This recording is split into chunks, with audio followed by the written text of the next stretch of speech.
Amin'izao fotoana izao moa dia nasorona ny mpiaro ny filohampirenena teo aloha Marc Ravalomanana. Nasorona zany le élément de sécurité ny filaza azy le miaro azy sy ny fianakaviany ary ny toerana misy azy. Tsy hevoko nefa fa araky ny lalàna velona dia le loi 2013-001 tamin'ny 3 juillet 2013 zay mametraka ny sata manokana mametraka ny tombotsoa azon'ny filoham-pirenena teo aloha sy ny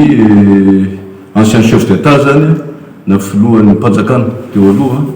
dia mbola manan-kiry ary tena miatra. Hatramin'izay dia nomena le élément reo 12 moa tena voalaza lalàna 12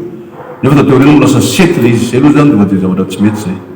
Ankehitriny zany dia rasorona daholo izy ireo ary nazo baiko zany chef de corps eto faravohatra zany fa mody any amin'ny kazerina daholo ireo élément misy amin'ny fotoana zao ireo. Araky ny article 3 io sy ny article 5 voalazan'ny lalàna resako teo io zany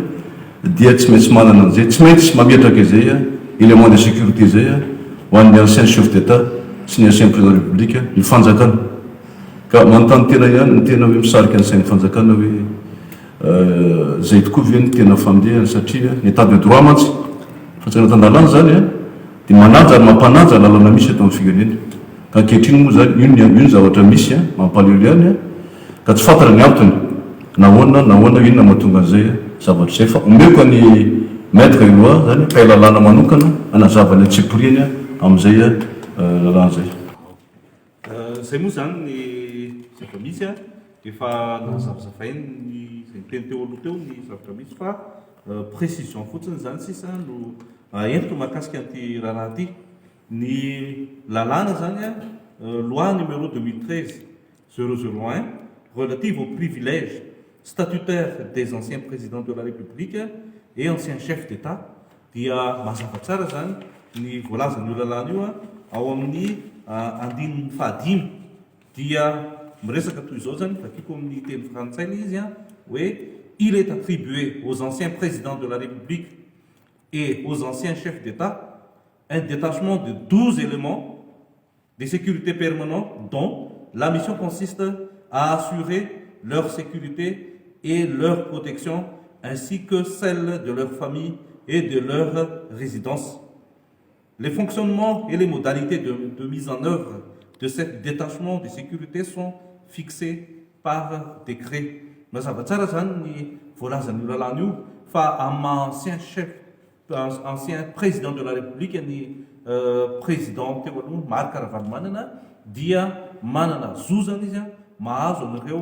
élément de détachement 12 ireo. Zava-misy ankehitriny dia nesorona tamin'ny filoha teo aloha Marc Ravalomanana ny mpiambina manokana azy zany ireo voalaza teo ireo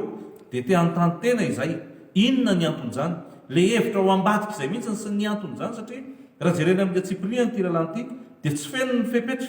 entina manala an'ireo olona ireo miambina ny président Marc Ravalomanana ireo. Mila fanazavana avy amin'ny tompona andraikitra zany zahay amin'ny mampiaro ny président Marc Ravalomanana tenanay inona ny ao ambadika zao zavatra zao